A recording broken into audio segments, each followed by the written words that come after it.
Hello friends, please like, subscribe and share our channel. Ready? 3, 2, 1, start. The petitioner has filed this writ petition seeking a direction to quash the show cause notice dated 27/29/6/1989 issued by the third respondent, Assistant Collector, Exports, New Delhi. Stop. It was alleged that the petitioner imported certain quantity of photographic films color Konica which were lying in customs bonded warehouse CWC Okhla, and that these goods had been imported from Japan under open general license OGL for home consumption and could not be re-exported to any country, and that the petitioner attempted to export the same to Singapore, which was in violation of the Export Control Order 1977 as amended. Stop. Para.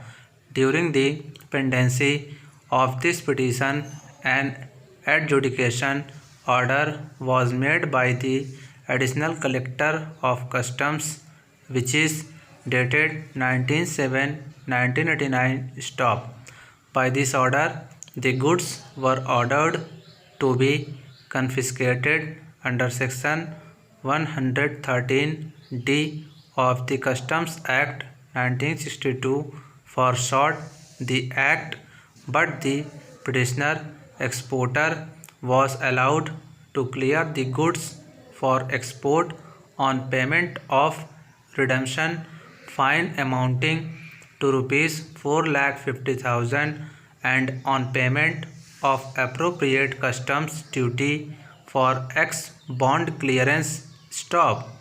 Personal penalty for Rs 50,000 in respect of each of the shipping bills totaling Rs 1,50,000 was also imposed under Section 114 of the Act. Stop. There are 3 shipping bills. Stop. Para. Thereafter, the petitioner sought to amend his petition to challenge this order, which is of course appealable under the Act. Stop.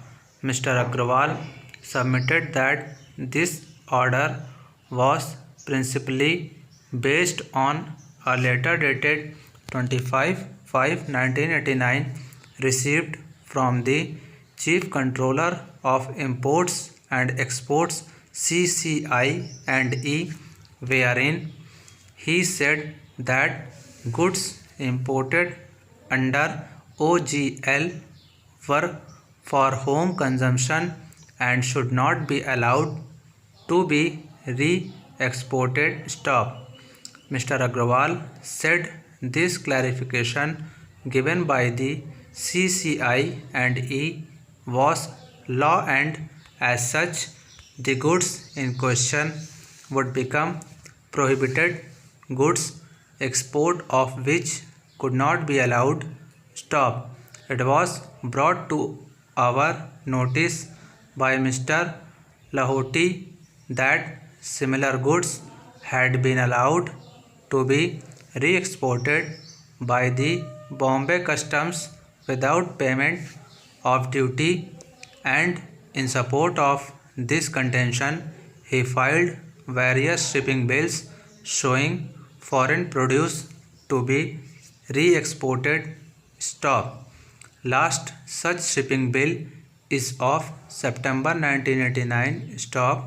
We gave various opportunities to Mr. Agrawal to find out as to how the Bombay Customs were allowing re-export of the goods in question without payment of duty. Stop. He expressed his inability to throw any light on this, as he said that he was unable to get any information or instructions from the department stop para. Section 333 of the Act defines prohibited goods, which mean any goods the import or export of which is subject to any prohibition under this Act or any other law for the time being in force, but does not include any such goods in respect of which the conditions subject to which the goods are permitted to be imported or exported have been complied with. Stop. The goods in question were stored on import in a warehouse pending clearance. Stop. Under section 46 of the Act, the importer of any goods other than goods intended for transit or transshipment shall make entry thereof by presenting to the proper officer a bill of entry for home consumption or warehousing in the prescribed form. Stop. It is not disputed that in the present case a bill of entry for warehousing in the form prescribed was filed. Stop. Thank you for watching.